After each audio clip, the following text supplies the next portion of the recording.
I think she never told anybody. When we first published Caged Bird, it was a new genre. She was a new writer. Sales at first were not what I thought they should be. It turned out to be a landmark book, still touchstone for a lot of people. I read her work when I was in 5th grade. It was the opening for me to want to be a writer. Caged Bird was really almost another Bible for me. I think it was around junior high school. I don't even know what age I was, but it touched a very young girlish part of me. I felt it was me. I felt it was a girl sitting next to me. It reflected my own mother's life, which was a life of neglect and mistreatment and abuse. And I gave a copy to my mother. I met Bill Clinton, and one of the first things we talked about was that book. When I read it, I couldn't believe that these things happened to her and that she was free enough to talk about them. I'd never heard of another black woman, young girl, who had been raped. So I read those words and thought, somebody knows who I am. Here's a black woman who takes off the cuffs. Here's a black woman who writes her story. It was a very important literary feat because it said it's okay for a black woman to say what happened to her in public in a literary form. What she did, and it's not easy, was find a way of replicating who and what she was on paper. And a lot of writers can't do that. I thought from the time she was very young, she was always paying attention. She just didn't miss much.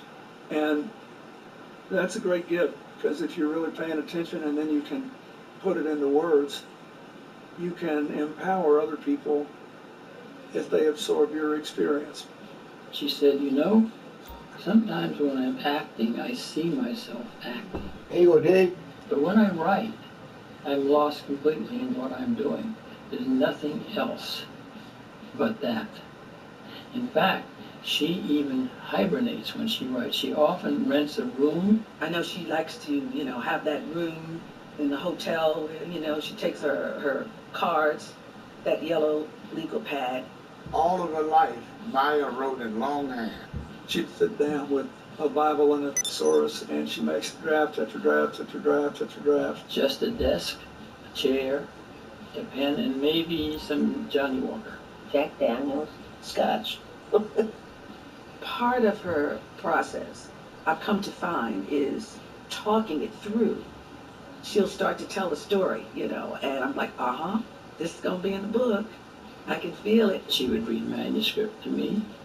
She would sing to me in restaurants. And she has a loud voice. I thought it was wonderful, but some head waiters were biting their nails. She's a singer, she's a writer, she's a poet. And yet the books are not precious. They do not sound contrived or too ornate. They're very simple. That's what's so hard to do and do it well. Autobiography is awfully seductive. Once I really got into it, I realized that I was following a tradition established by Frederick Douglass, which is the slave narrative, speaking in the first person singular, talking about the third person plural, always saying I, meaning we. Her language base was classical. See, Maya didn't read modern poetry until later, and that's a lot of people who come from country do that, because they're not exposed to modern poetry. Reading the older writers means that your language is going to be archaic. And there's nothing wrong with writing Caged Bird in a language that's partially Victorian and biblical. Everybody in the world uses words. Uses how are you, fine, thank you, verbs, adverbs, adjectives, nouns, pronouns. The writer has to take these most known things and put them together in such a way that a reader says, I never thought of it that way before. It's hard. It's a challenge. And I know many writers, and I'm one, who says, Lord, are you sure you wanted me to do this? When Cage Bird came out in '69, she had no idea how popular and beloved she would become around the world. At that point in her life, Maya was, climbing up the ladder of success. I mean, she was being acknowledged as a writer. She had met Paul, and Paul was very supportive of her. Years ago, I fell in love with a man who I'm happy to say was in love with me. And we lived together in great harmony out in California. But then he wanted to get married, and I don't care much for the institution. But he insisted, and so I called Jimmy. He said, does your reluctance to marry him have anything to do with his being white? So I said, maybe. He said, but his being white didn't keep you from falling in love with him. I said, no. He said, but it keeps you from making a public statement of your love. Is that it? I said, I suppose so. People, my people, what will they say? He said, Maya Angelou, you talk about courage all the time. You tell everybody else to dare to love, but you don't have the courage. Are you a hypocrite? And he talked to me harder than he'd ever talked to me before. So what the hell you gonna do, girl? I said, I'm gonna marry the man. What to do? I finally married my own husband. Mm-hmm. My mother has a theory that most people marry other people's husbands. I've had enough. But I finally have my own.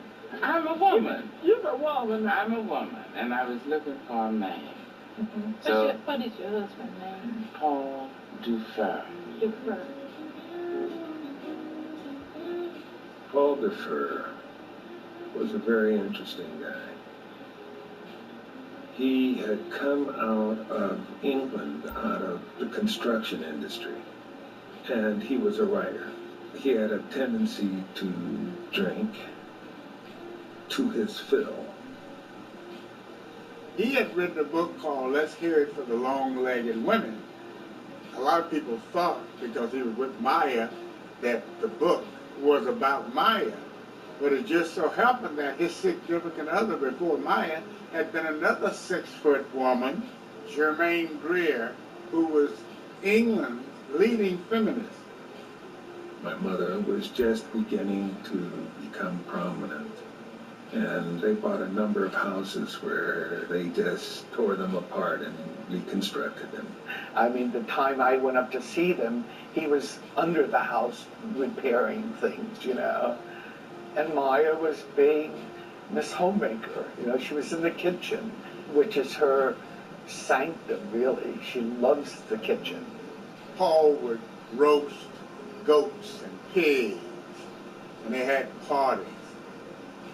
I thought that her relationship with Paul was the most compatible that I witnessed over the years. He seemed very caring. She seemed at peace with herself when they were together.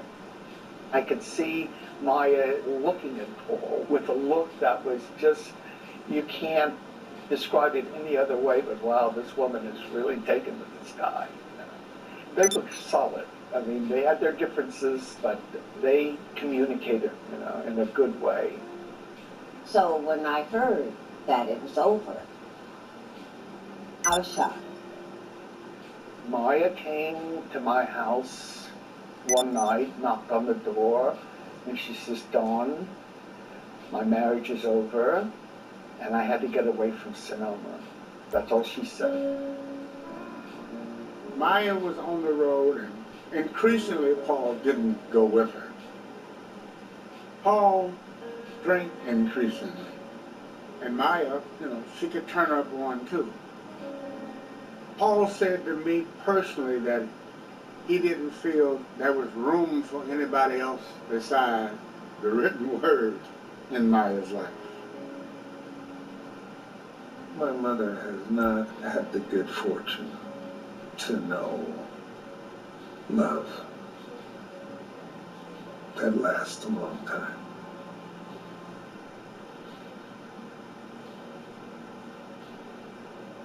We saw her on television, and Nick thought she was the sexiest thing he had ever seen. Aside from the poetry, aside from the, the greatness in her works, he just thought she was a sexy lady, and he said, God, I would love to know this lady. Meeting Maya for the first time, we had been living in black and white, and she brought color.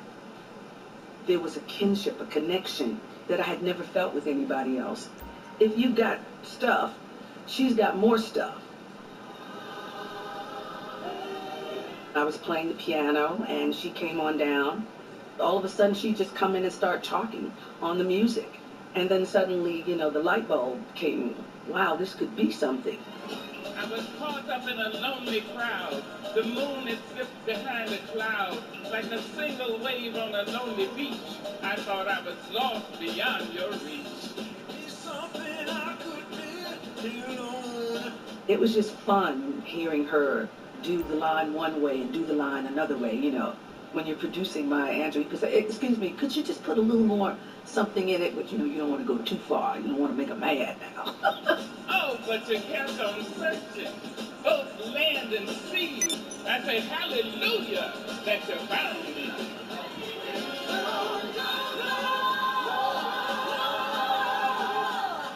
Most people just don't know how to get loose. But Maya knows how to get loose, and music excites her. She's not afraid of her sensuality and her passion. If she meets a very interesting looking man, she will speak on it. She'll say, you're a handsome young man. She can't help herself. She's just sexy like that. One thing they cannot prohibit, the strong men coming on. The strong men getting stronger. Strong men, stronger, stronger, stronger. Ever since the day we met. What a pity. I was doing a score on Love of Ivy. You know I don't love is nothing but the blues, woman. We had B.B. King for 2 songs, and I needed a lyricist. Baby, how blue can you get? And so I saw her in the yard and asked her would she be interested in doing a lyric for B.B. King for this movie with Sidney Poitier and Abbey Lincoln. And she said, sure. And she wrote a lyric for 2 songs. One was a big hit. I'm going to ask you one last question, and then we'll be finished. The question is, what is the blues? Now, wait, Mr. Tank. One of the things I'm interested in here is the relationship of the blues to African music. I didn't discover till Maya confessed it to me that her and B.B., that the relationship went past lyric writing. We've heard that ladies will cry when something happens to them. A man won't cry on the outside, but usually cry inwardly. It might be one of those funny type of things that I feel that you may laugh at me about it. So I'll get out to myself and I'll sing about it, and eventually it becomes a song. You see, that's poetry. That shows that you're not only a poet in your music. No. I said, if I knew that, I would have told you to stay away, because blues singers give the blues. They don't get the blues. They give the blues. How blue can you get, woman? And he gave her some blues too, because he gave her a rough time for it. The answer's right here in my heart. When I was young, my father would, he would shout, come here, bring the kids. And we'd go running in, and he'd go, look at this, Color Girl on TV. And he'd just be sitting there looking at it. At that point, the main images that we were getting on the screen were people that I didn't recognize. But Roots was as if my family was on the television. And I don't mean my ancestral family, but my real family. Now that you are a man, what will you do? The Roots miniseries comes out in '77. Black directors, black actors. And here's Maya, the grandmother of Kunta Kinte. And grow as tall as a tree, and I will still be your grandmother. The impact that Roots had, it's a story that you could read about a little bit in the chapter in the history book. But the world didn't really realize the horrific stories that happened during those hundreds of years. It was edifying for a lot of us. There were panels everywhere. People made money talking about Roots, writing about Roots, singing about Roots. In the 70s and the 80s was a great time for Maya. Maya was cooking. I mean, Cage Bird was made into a movie. Maya became the first black woman member of the Directors Guild of America. Woo, tell me about it. She had this series of autobiographies come out, just smoking, and poetry, Pray My Wing, Heart of a Woman, singing, swinging, and getting merry like Christmas. A singer, dancer, an actress, screenwriter, editor, lecturer, author, Maya Angelou.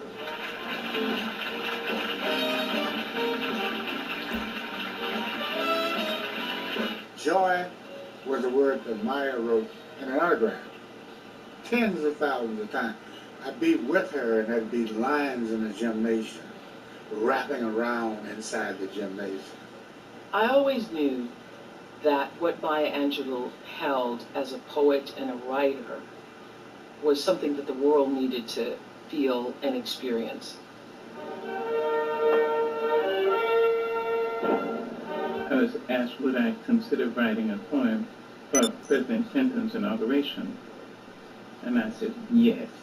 Then I started to pray and ask everybody, little children, what do you think? I wanted a poem. Nobody had done a poem since Robert Frost. Once I made that decision, I didn't really think about anybody else. Maya Angelou had spent a lot of her childhood in Stamps, Arkansas, which is about 25 miles from Hope, where I was born. My grandfather had a little grocery store in a predominantly African-American neighborhood.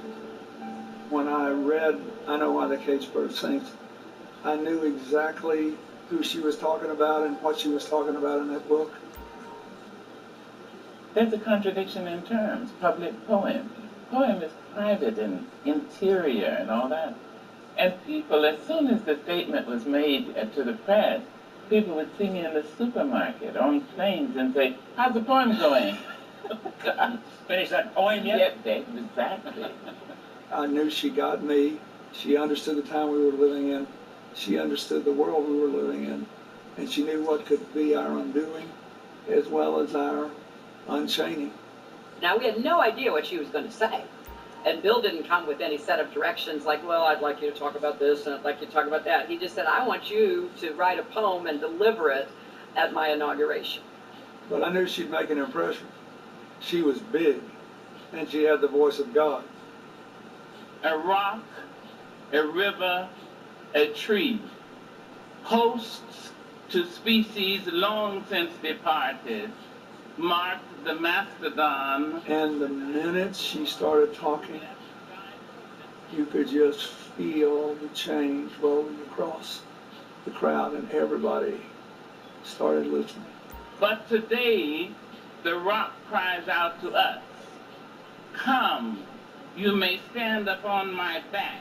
The rock comes from a 19th century gospel song. Oh, I went to the rock to hide my face. Rock cried out, no hiding place down here.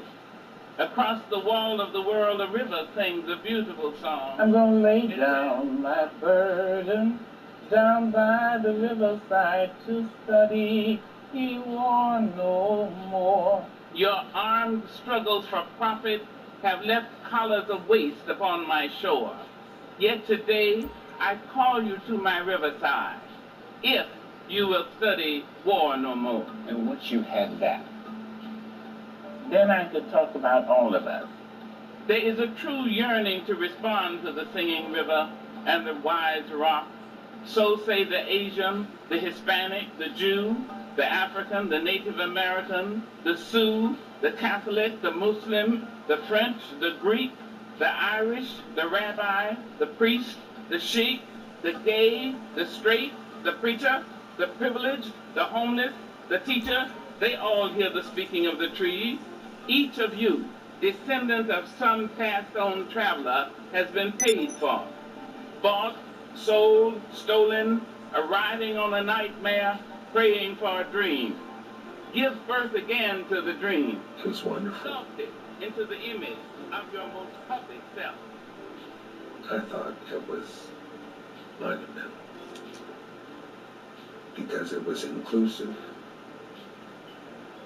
It was understandable. It was the whole package. I mean, it was a phenomenal woman at a moment in history where she belonged, with a president with whom she could relate. It just pulled it all together.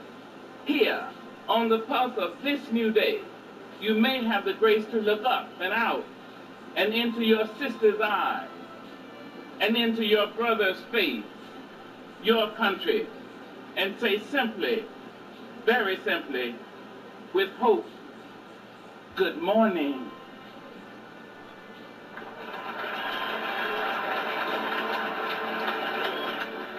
She just did it. I mean, it was just breathtaking. That poem is a kind of like an eternal gift to America, and it'll read well 100 years from now.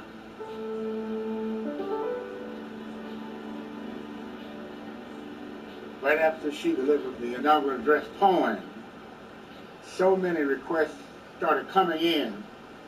If she lived another lifetime, she wouldn't be able to fulfill the request to speak at universities and colleges.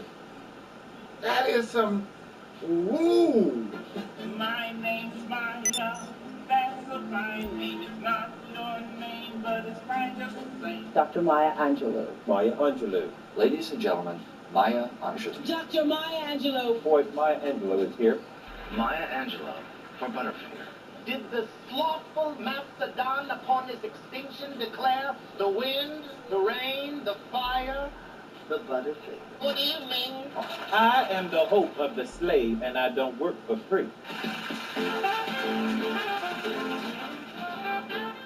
Kim, you had a question.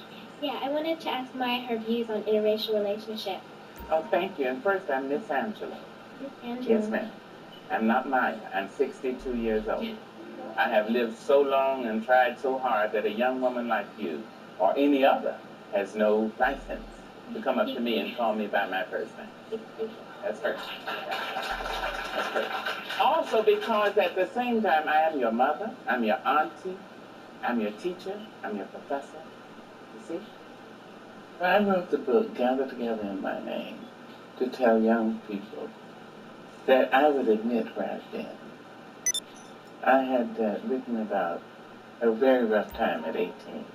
I went on to a national show, and the woman who had interviewed me, who I knew slightly, said, Maya Angelou, how does it feel to know you're the first black woman to have a national bestseller, nonfiction, second book nominated for the Pulitzer, and to know that at 18 you were a prostitute? The fellow I liked told me he was desperate, and it was so green. I tell you why I wrote that, because so many adults told and tell young people, I've never done anything wrong, my closet is free of specters and ghosts and skeletons.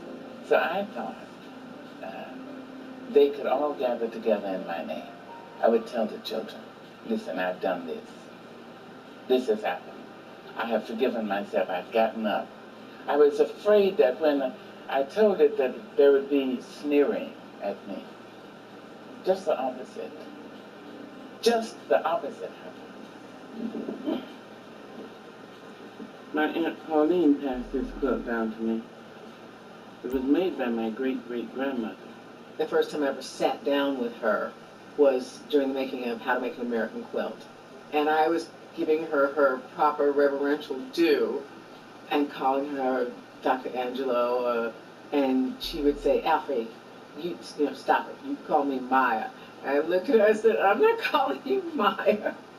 I said, okay, let's compromise. We'll go with Miss Maya. And let's go right away while we've got the sun and no airplane. In the late 90s, Dr. Angelo was going to make her directing debut. Yeah. I knew she was a creative genius, so I didn't have any qualms of being directed by a first-time director. But poets tend to be more introspective. Poets create alone. Is that right, And a film set is the absolute opposite. It's loud, it's boisterous until action. Maya Angelou's film Down in the Delta mirrored the migration of the sharecroppers coming up to the north for opportunity, for safety, and they start to live away from the land on concrete, and that starts to change a person, especially people who have worked the land. And it starts to make the family dysfunctional after a couple of generations.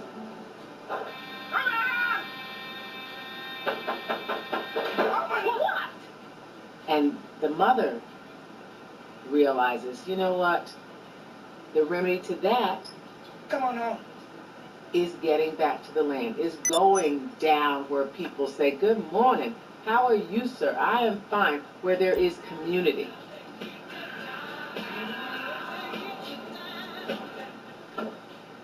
Dr. Angelo believed in the beauty and the healing power of the South and of family and connection. 150 years of family history right here. Just as important as the story that we were telling was how we treated ourselves and each other in the process of telling that story.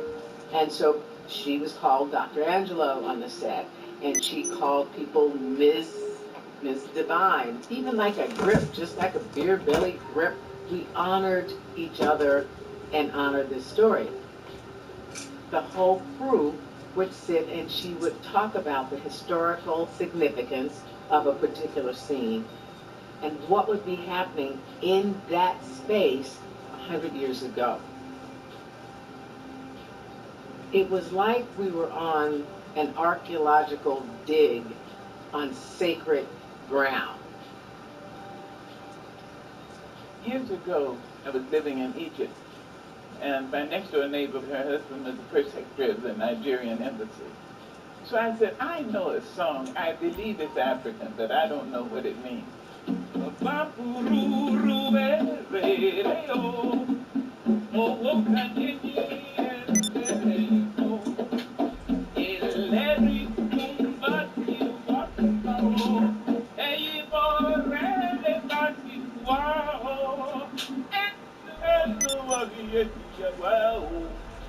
I looked at when she was crying. She said, Sister, it's ancient Yoruba, and it says, Father, Father, they have taken me from your compound, and they treat me worse than you treat a dog. They've taken me across water wetter than tears. Is your magic strong enough to cross all this water? When I was living in Ghana, the people there looked at me and thinking I looked so much like them that maybe I was the daughter of one of the people who had been taken. So we all wept. It was very difficult to be in the place where the slaves were housed till the ship would come. Those who could run away ran away. Women took their babies by their feet and slung them against trees so that they wouldn't be sold into slavery. I could hear the wails of people in caverns, in chains, knowing that they would never see their beloveds again, that they would be put into ships and sailed across seas, creating for me and mine the worst times in our lives. We've undergone experiences too bizarre, and yet here we are still here. Today, upwards of 50 million. And I know there are people who swear there are more than 50 million black people in the Baptist church. And they're not even counting backsliders and the 3 black atheists in the world. Still here. Still here. Amazing. I think at some point we have to stop and wonder, how did we come to a place where young men call the other gender old? What happened? And to use the N-word as if that's okay to use. It's not, and you know it's not. Well, I was working on my new album, The Dream of the Believer, and Dr. Maya Angelou is a friend of mine. She wrote a piece for it, and we placed it in the song. Once you find your shoulders dropping and your speech gets slow and hazy, you better change your way of being. Well, I was using like the N-word in it, so a writer brought that up to her, and she, expressed that she wasn't happy with that. Angelou came out and said she was disappointed in you. In the use of the N-word. She was, I wouldn't use the word disappointed. She was like, basically, she was just surprised. So I got on the phone with her. I gave her my perspective on, man, this is part of our culture, and I know the word came from a bad thing. We turned it into something positive. She wasn't trying to hear all that. No. It's vulgar. It's created to demean a human being. I know black people say, I can use it because I'm black. No. If a thing is poison and it's got a skull and bones on it, you can take that content and pour it into Bavarian crystal. It's still poison. The firing of Don Imus for his remarks about the Rutgers women's basketball team touched off a national discussion about the power of words. Well, few Americans we know have a greater mastery of words than Maya Angelou. What was your reaction when you heard the words Don Imus used this week? I was really sorry. I was sorry for him. I just felt really brought down. That's some nappy-headed horse there, I'm going to tell you that now. Russell Simmons, the head of the Hip Hop Summit Action Network, has said, comparing Don Imus's language with hip-hop artists' artistic expression is misguided and inaccurate. Do you agree with that? No, I certainly do not. It is all the same. All vulgarity is vulgarity. I would ask the hip-hoppers, if you wanted to see how powerful you are, use Miss Laura Bush and call her one of those B words and see how long you will live. There wouldn't be enough rope to hang your butts. But black women, because we are last from the totem pole, everybody has a chance to take a chance on us. Well, not now. I have been in the house where somebody on the other side of the room was in the midst of telling a joke, and I think this happened to be a joke about a gay person, and she hears the tone of that joke, and she stops the party and asks them to leave her home. Not in my house will those kinds of words be spoken. So, when I see the children using the words, I stop them and say, excuse me just a minute, please. John Singleton did a movie called Poetic Justice, and he asked if he could use some of my poetry for Janet Jackson to speak. Storm clouds are gathering. The wind is gonna blow. The race of man is suffering. And I said, yes, of course. Then he asked, would I come out to California and do a cameo? Their parents are not taking care of the children. They are not. And there was one young man on the set who was cursing. He was using, I mean, you could see the blue come out of his mouth. I mean, combinations of words. I had him, wow. So the next day when I came out, he was still cursing.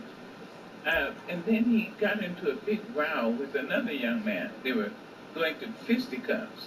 This was the period in which the LA riots had just broken out.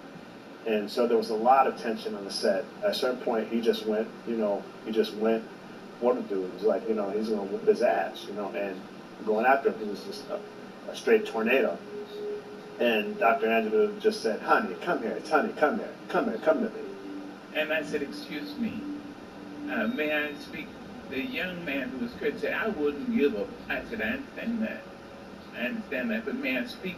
If these I said, I've heard that before too. But may I speak to you? You see, if they think they really got it wrong and such and that, see that. But when was the last time anyone told you how important you are? You're the best we have. We need you desperately. Do you know that our people stood on auction blocks for you? Did you know we got up before sunrise and slept after sunset so that you could stay alive? You could be here this day? I put my arm around his waist and I just walked him down a little sort of decline and I talked to him about our people. And she put her arms around him and she just walked him away. And they had their own private moment. You know, I don't know everything that was said, but it was phenomenal. Suddenly he started to cry. And I turned his back to the crowd and just talked to him. I didn't have a Kleenex or handkerchief. I just took my hand and wiped his face. And when he had control of himself again, I continued to my trailer. Within 2 minutes, Miss Janet Jackson came to my trailer. She said, Dr. Angelo, I don't believe you actually spoke to Tupac Shakur. So I said, darling, I don't know six-pack. I didn't that. I had no idea who you are. She said, well, he's a very famous rap star. So I said, well, I'm glad to know that. And he's fine and all is well. For him, it was like, it was golden. You know, it was a golden moment. He told his mother, Fanny Shakur, about it. Fanny wrote a letter and thank you for looking out for Pop. She's been the person that has literally been at my back and at my front, leading me through this sort of matrix of fame, notoriety, growing into yourself as a woman. The best thing she ever said to me was, you are enough. So her understanding of that for herself and being able to impart that through her work and her words to our culture is that each of us, just the way we're born, just with the gifts that we have to offer, you alone are enough. I must tell you first that I have you in my heart. I see myself in you as a young person in Sam. I hope you see yourself in me. Get your work done. Study. Put it in the brain. This machine will do anything for you. Anything. Anything. Anything. It will take you Anything. to China if you want to go. Anything. It will take you to New York if you want to go. It will make you principal of this school if you wanted to. You understand? Somebody is going to make laws for this entire land. Is it going to be you? It's going to be you. The chance is there. It's so exciting. Everybody needs somebody in their life who you can go all the way there with. And with her, you can go all the way. There's nothing so dark, so deep, so dirty, so anything that she can't hear it, understand it, and help cleanse you from it. That is something that we all need in our life. Because you think you're grown and you're just not. You're still a child. And that's kind of what I like about Dr. Angela. Because I know I'm not perfect and whatever, but it's something that she can look at me and she can kind of put the picture together. She knows I'm just a dude trying to figure it out. The Comedy Central star stunned his fans when he suddenly just walked away from a hit TV show and a $50 million contract. And lots of money is dangled before people's eyes. It's important, if not, in fact, imperative, that each knows that there's a line beyond which you will not go. Yep. And someone said, damn, Jack, you're giving this up. I know it. I know it too well. But the thing is, you have some place that nobody can take you beyond. Somewhere in the bend of your elbow. See? Nobody.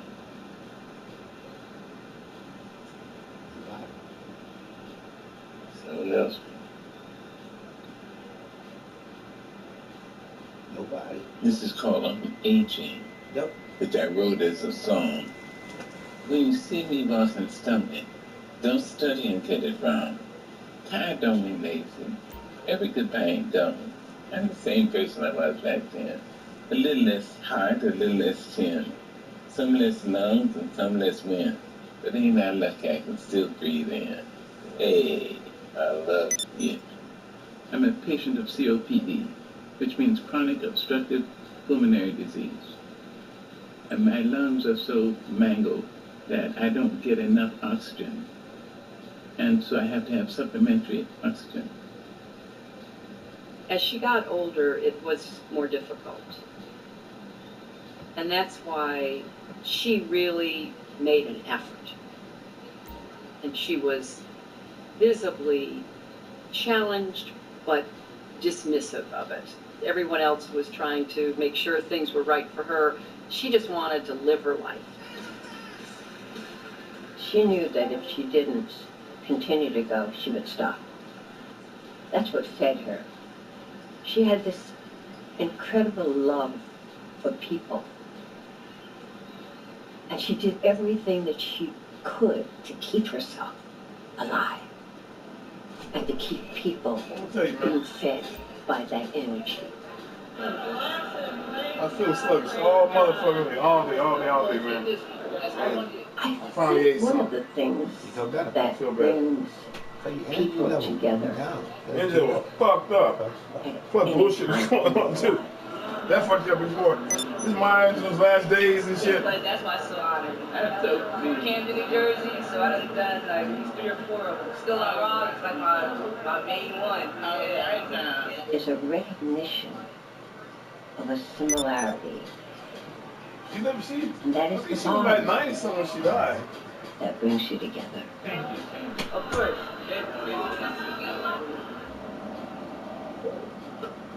We talked all the time.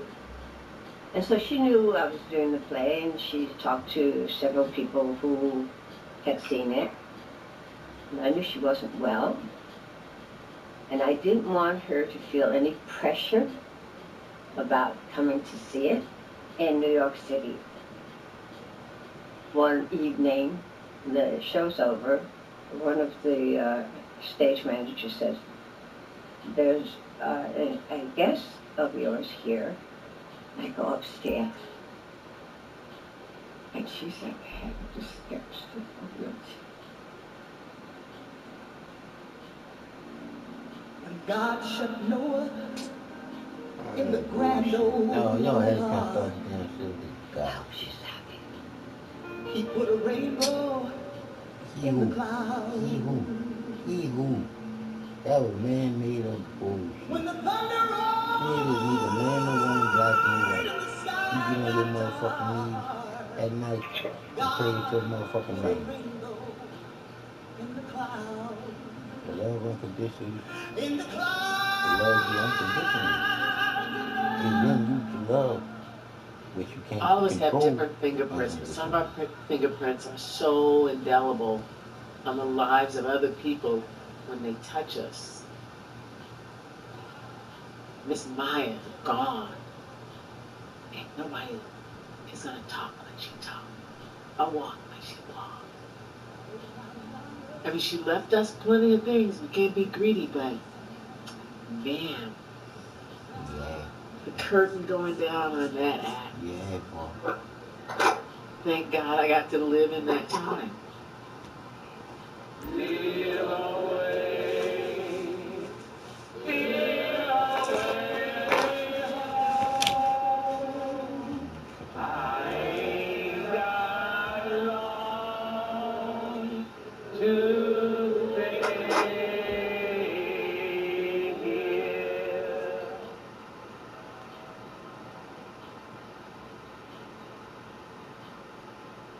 About what you do while you're here. You may write me down in history with your bitter, twisted lies. You may trod me in the very dirt, but still like dust, I'll rise. Does my sassiness upset you? Why are you beset with gloom? It's 'cause I walk like I've got oil wells pumping in my living room, just like moons and like suns, with the certainty of tides, just like hopes springing high. Still, I rise. Did you want to see me broken, bowed head and lowered eyes, shoulders falling down like teardrops, weakened by my soulful cry? Does my haughtiness offend you? Don't take it awful hard.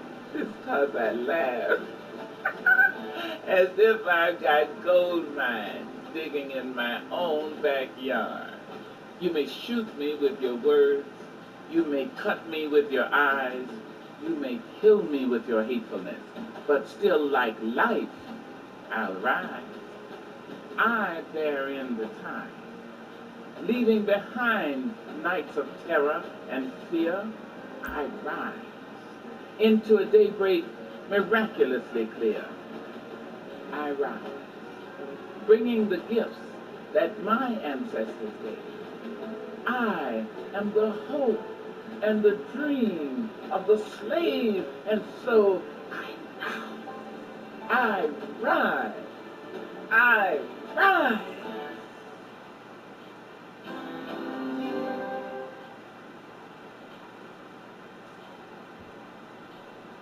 Yeah, truth is the truth, period.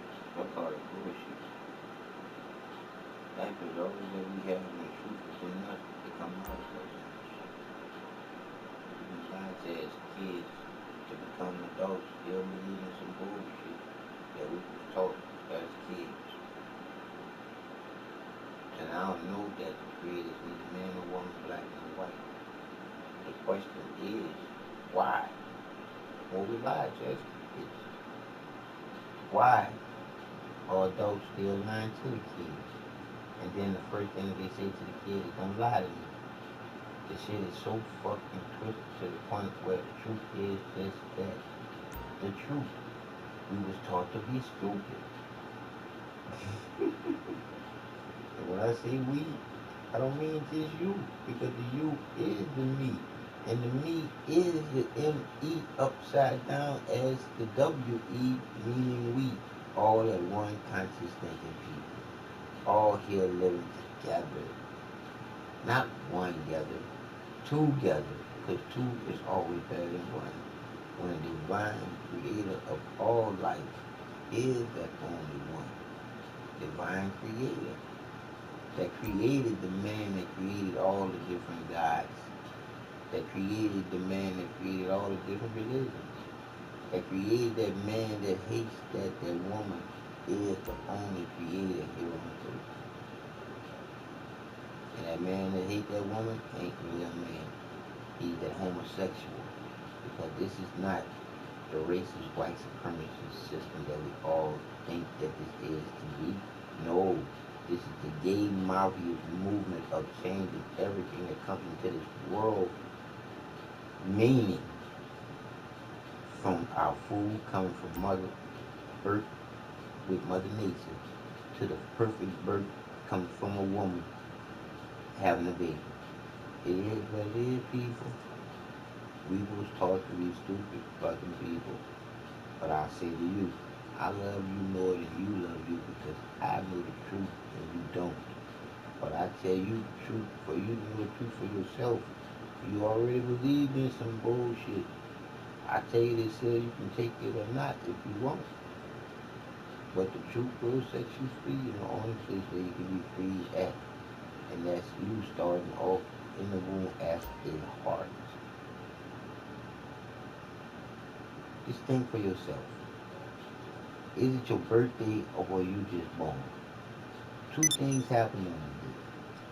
Your mama birthed you and you was born to have a heartbeat and breathe on your own. You was born here an empty glass, waiting for some truth. But the first day here, you was lied to when you was given your mama's birthday. But you was giving your mama's birthday as a consolation prize. Because the truth is just the truth. You wasn't born to you. So your mama gave you her birthday for you. Because you was born to the United States of America's corporation as product. I'll say it again, you was born to the United States of America's corporation as product, meaning, do you or do you not have a birth certificate and a social security card? That was given to your mother for you, and she had to give you her birthday. Because when you think about it, who went through all the labor? Who went through the 9 months? Who went through the mental anguish? Who went through wondering if her baby was gonna have 5 fingers and 5 toes? That woman did. What did that man go through? Not a motherfucking thing. That's why the man is nothing but a donator to that creator. So for you to get on your knees and say, Our Father who art in heaven, for you to say, Father God, for you to say, God, He did this, God, He did that, for you to say the only way to the Father is through the Son, for you to say the Father, the Son, and the Holy Ghost, for you to see a Michelangelo picture with God as a white man reaching down, touching Adam's finger, and Adam is laying it like a homosexual. You can see the twist of them taking the glory of that only creator here on earth, the woman. You can see where they took away from that queen, the woman. Because man was created to be a conscious thinking worker bee for the queen bee to be here. To make sure that the queen bee has everything she needs in order for her to stay here. And sacrifice his life if need be for the queen bee to be here. Because life must go on. It is what it is, people. The truth is the truth. This ain't no rocket science that we live in. Somebody just taught you to be stupid. I say again, somebody taught you to be stupid. Because after you being given your mama's birthday as a consolation prize, when you know you was just born, so why you don't say happy born day to you and happy birthday to your mama? Because two things happened on that day. Why was the woman shortchanged? It's the man that did it that way. So back to the bullshit is the shit that we've been taught. You look at everything. Where is the woman? From the Father, the Son, and the Holy Ghost. So you can't get to the Father without going through the Son. All this is the man-made up bullshit to twist this shit up. This is, well, it's been done. For a man to be able to go in the back door of another man and it be okay. Right there, you should see the twist of them saying that there's the God bullshit. Oh, man. Y'all don't want to know who the creator is. Let me explain to you for you to understand, to understand, to get it for you. The creativity in you is the creator of you.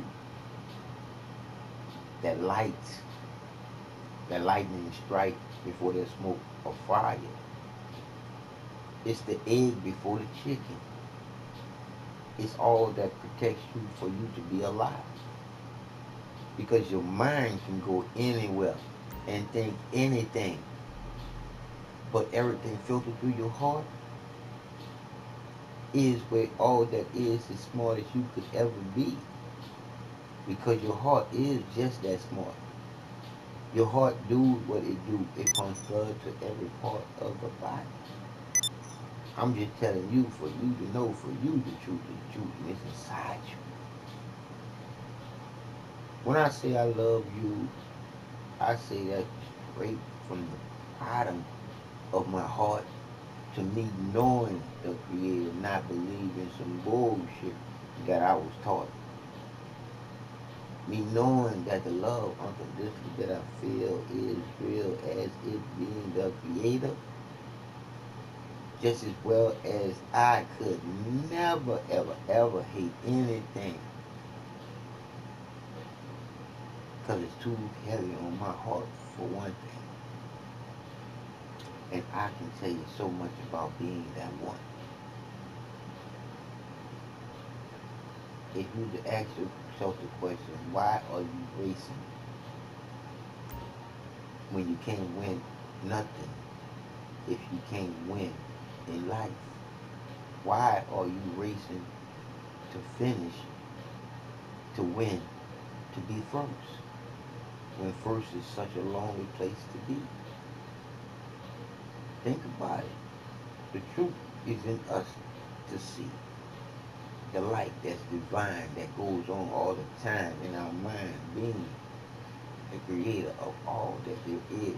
Do you actually think that the creator being the divine, if the creator was to take control over your mind, would that make the creator the divine creator that is?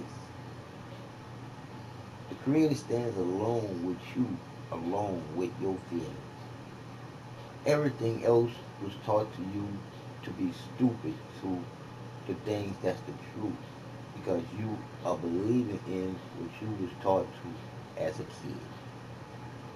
Think about that television. It tells lies to your vision. It's the TV, it's the programmer, it's the television set. It's a set that programs you to want to be on that television set. It is what it is and what it do you. But when I say you, I really mean me. Because me is the upside down WE, meaning we. And if you look at it another way, it's the E looking at each other. Because M and W, put them side by side, they go into one another. And it makes a maze. And that's amazing how this is a maze that we've been put in and told all these lies. I'm just telling you the truth. I don't like being that one guy. I don't. But I tell the truth for you to know the truth for you. Because I am that guy. You ask yourself the question, what reason do I have to lie? I died 4 times to be able to give you 4 periods of your life. To be able to give you 4 words starting with L, ending with E. That sums your life up from beginning to end in 4 stages. And to be able to give you 1 word, 4 letters, that sums it up how it all came to be here. And it happens to be the creator's original name. The 4 periods is, your first period is when your mama misheard. Then you live. And then you die. And then you're on a death certificate. He or she is dead, period. You're no longer alive. 4 words starting with L, ending with E that sums up life from beginning to end in 4 stages. Life, live, love, leave. Life, live, love, leave. And you can just put at the end of that another word, 4 letters, starting with L, ending with E, like. So that'll be 5 for the 5 fingers down on your fingers, on your hand, on my bed. I'm just telling you, I can't lie. It's all to the good. Love is in the hood. But I love all y'all simply because when you're taught to be stupid, I can just dislike what you do. I can never hate you because you was taught to do what you do.